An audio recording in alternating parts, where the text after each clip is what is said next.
আপনি যদি একাকী নামাজ পড়েন সূরা ফাতিহা পড়বেন, সুন্নত নামাজ পড়ছেন সূরা ফাতিহা পড়বেন, ইমাম হিসেবে নামাজ পড়ছেন সূরা ফাতিহা পড়বেন।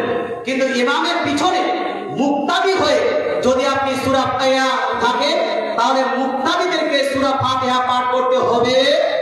সূরা ফাতিহা নয়, অন্য কোন সূরা পাঠ করা যাবে না। না সূরা ফাতিহা পাঠ করতে পারবেন, না অন্য কোন সূরা পাঠ করতে পারবেন, কোন সূরা চলবে না। মুক্তাদির নীরব থাকবে। আপনার হুজুর একটা হাদিস আছে, হাদিসটা হলো বুখারী মুসলিমের হাদিস, লা সালাতা ইল্লা বিফাতিহাতিল কিতাব, সূরা ফাতিহা ছাড়া নামাজ হবে না, নবী বলেছেন। সূরা ফাতিহা ছাড়া নামাজ হবে না, নবী বলেছেন। তাহলে এই হাদিস অনুযায়ী তো প্রমাণ হয় যে নামাজ পড়লে সূরা ফাতিহা পড়তে হবে, সে ইমাম হোক বা মুক্তাদি, ইমাম হোক বা মুক্তাদি। তাহলে সূরা ফাতিহা পড়বে না কেন? আমি আপনাকে বলবো, এই হাদিসে কোথায় নবীজি বলেছেন যে ইমাম হোক বা মুক্তাদি উভয়কে সূরা ফাতিহা পড়তে হবে? নবীজি বলেছেন না, এজন্য বলে দেব উভয়কে সূরা ফাতিহা পড়তে হবে। এই হাদিসে সেটা লিপিবদ্ধ নাই। এই হাদিসে শুধু লেখা আছে যে সূরা ফাতিহা ছাড়া নামাজ হবে না। এবার কেউ যদি মুক্তাদি হয়ে নামাজ পড়েন তাদের কি করণীয়, এই প্রসঙ্গে আমার নবী বলেছেন। নবীজি কি বলেছেন শুনুন। নবীজি বলছেন, হাদিসটি লিপিবদ্ধ সুনান ইবনে মাজাহ জিলদ নাম্বার 1 পেজ নাম্বার 61, ছাপানো হয়েছে দেওবন্দ থেকে। এখানে দুইখানা হাদিস আছে। তাছাড়া সুনানে নাসাই জিলদ নাম্বার 1 পেজ নাম্বার আপনার 93 এর মধ্যে দুইখানা হাদিস আছে। তাছাড়া এই হাদিসটি সহিহ সুনদে বর্ণিত হয়েছে। সহিহ মুসলিম শরীফ জিলদ নাম্বার 1 হাদিস নাম্বার 932 এর মধ্যে। কত নম্বর হাদিস বললাম? 932 এর মধ্যে। হাদিসটি জালও নয়, হাদিসটি যঈফও নয়, হাদিস হলো সহিহ। এই সহিহ সুনদে বর্ণিত হাদিসের মধ্যে আমার নবী, আপনার নবী, দয়ার নবী, মায়ার নবী ইরশাদ করেছেন। কি ইরশাদ করেন? ইন্নামা জুইলাল ইমাম লিইউতাম্মা বিহি ফাইদা কাব্বারা ফাকাব্বিরু ওয়া ইযা ক্বারাআ ফাআনসিতু। আমার নবী, আপনার নবী, দয়ার নবী, মায়ার নবী বলছেন, ইন্নামা জুইলাল ইমাম, নিশ্চয়ই ইমাম বানানো হয়। ইমাম কেন বানানো হচ্ছে? নবী বলছেন ইন্নামা জুইলাল ইমাম, নিশ্চয়ই ইমাম তৈরি করা হয়, ইমাম বানানো হয় লিইউতাম্মা বিহি, যাহাতে তার ইক্তিদা করা হয়, যাহাতে তার অনুসরণ করা হয়। অর্থাৎ অনুসরণ করার জন্য, আনুগত্য করার জন্য ইমাম তৈরি করা হয়েছে। আগে নবী বলেছেন ইমাম কি করবে, মুক্তাদি কি করবে, দুইজনের কাজ নবী আমার ভাগ করে দিয়েছেন। জোরে বলে সুবহানাল্লাহ। ইমাম কি করবে আর মুক্তাদি কি করবে, দুইজনের কাজ আমার নবী ভাগ করে দিয়েছেন। কিভাবে? নবীজি বলছেন যে ফাতিদা কাব্বারা ফাকাব্বিরু, ইমাম যখন তাকবীর করবে মুক্তাদি তোমরাও তাকবীর করবে। ইমাম বলল আল্লাহু আকবার, মুক্তাদি আপনাকে বলতে হবে আল্লাহু আকবার। শুধু হাত ধরে চলবে না, আপনাকে তাকবীরটাও পাঠ করতে হবে, আল্লাহু আকবার। ইমাম যখন রুকুতে যাবে তখন আল্লাহু আকবার বলবে কি বলবে না? মুক্তাদিরা বলবে কি বলবে না? মুক্তাদিরা আল্লাহু আকবার বলবে। ইমাম যখন সাজদায় যাবে ইমাম আল্লাহু আকবার বলবে কি বলবে না? আর মুক্তাদিরা আল্লাহু আকবার বলবে। আমার নবী বলছেন ইদা তাকবারা ফাকাব্বিরু, যেখানে যেখানে ইমাম তাকবীর বলবে, আল্লাহু আকবার বলবে, সেখানে সেখানে মুক্তাদিরাও আল্লাহু আকবার বলবে। ওয়া ইদা ক্বারাআ ফাআনসিতু, আর ইমাম যখন সূরা পাঠ করবে, ইদা ক্বারাআ, ইমাম যখন সূরা পাঠ করবে, ফাআনসিতু, তো মুক্তাদি তোমরা চুপ করে থাকবে। জোরে বলেন সুবহানাল্লাহ। মুক্তাদি কি করবে? চুপ করে থাকবে। কাজ ভাগ করে দেওয়া হয়েছে ইমাম এবং মুক্তাদি। নবী বলছেন যখন ইমাম সূরা পাঠ করবে মুক্তাদি নীরব থাকবে, মুক্তাদি নীরব থাকবে। আচ্ছা বলুন তো ভাই, ইমামের পিছনে আছি আমি, ইমাম যখন সূরা পাঠ করছে তখন আলহামদুলিল্লাহি রাব্বিল আলামিন আর-রাহমানির রহিম মালিকি ইয়াউমিদ্দিন, আমার নীরব থাকা হলো কি হলো না? মাথা ঝুলাচ্ছে না, বুঝি। আর ইমামের পিছনে আপনি সূরা পাঠ করলেন, আপনার নীরব থাকা হলো না। তো এই দিকে যে হাত মাথায় যাচ্ছেন, এই মতো মাথায় যেতে হবে, মাথা গিয়ে ভুলে গেছি। নবী বলছেন ইমাম যখন সূরা পাঠ করবে মুক্তাদি কি করবে? থাকবে, নীরব থাকবে, চুপ করে থাকবে।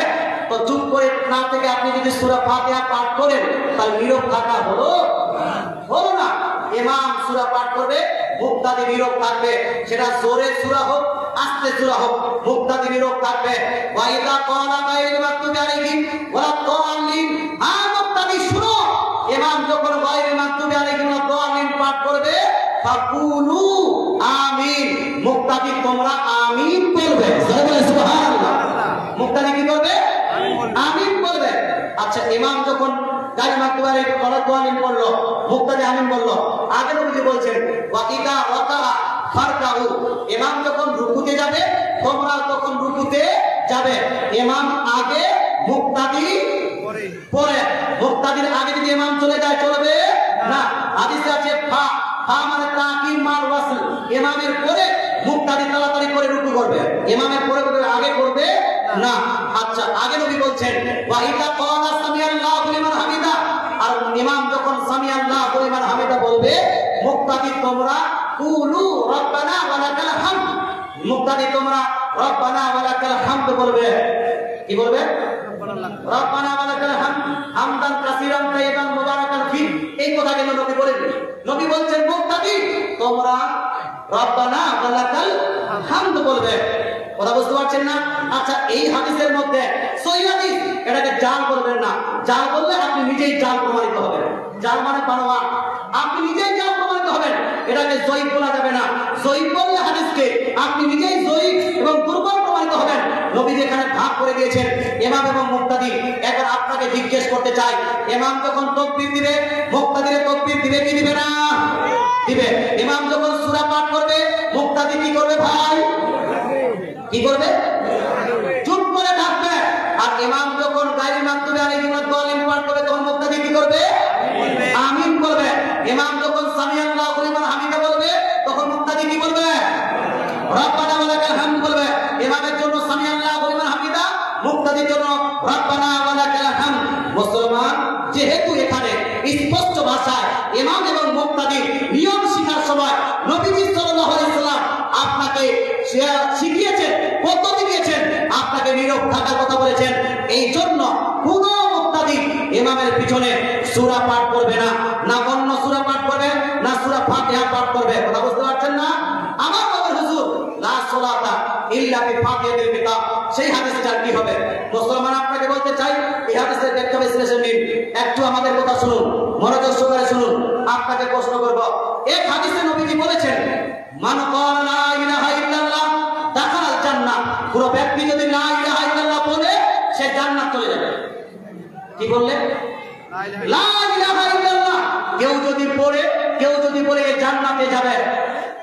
আরেক হাদিসে নবীজি বলছেন মান ক্বালা লা ইলাহা ইল্লাল্লাহ খালিসান মিন কলবিহি দাখালাল জান্নাহ, যে ব্যক্তি দিল দিয়ে মন দিয়ে পড়ে সেটাকে মেনে নেবে লা ইলাহা ইল্লাল্লাহ মুহাম্মাদুর রাসূলুল্লাহ, সেই ব্যক্তি জান্নাতে যাবে। জোরে বলে সুবহানাল্লাহ। হাদিস বললাম কয়টা? দুইটা। এর মধ্যে একটা হাদিসে নবীজি বলছেন যে লা ইলাহা ইল্লাল্লাহ বললো সে জান্নাত চলে গেল। মমতা ব্যানার্জিও লা ইলাহা ইল্লাল্লাহ পড়ে কি বলে না? পড়ে কি বলে না? এই মমতা ব্যানার্জি জান্নাতি না জাহান্নামী? জাহান্নামী। ওরে তাহলে হাদিস অনুযায়ী এই কথা অনুযায়ী বলে জান্নাতি।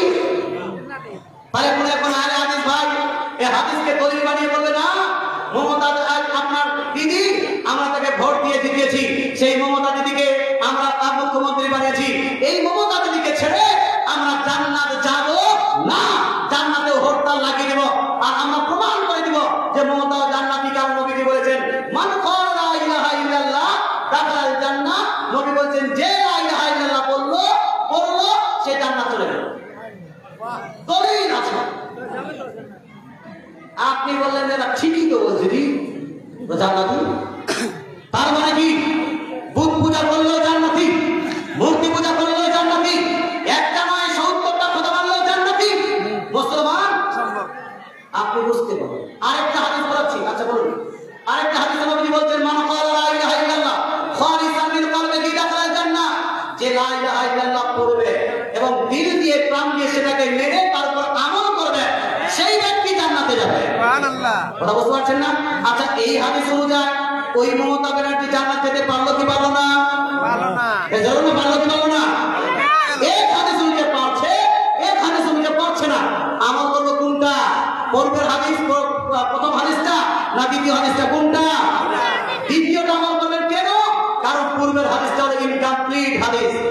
কমপ্লিট হাদিস নয়।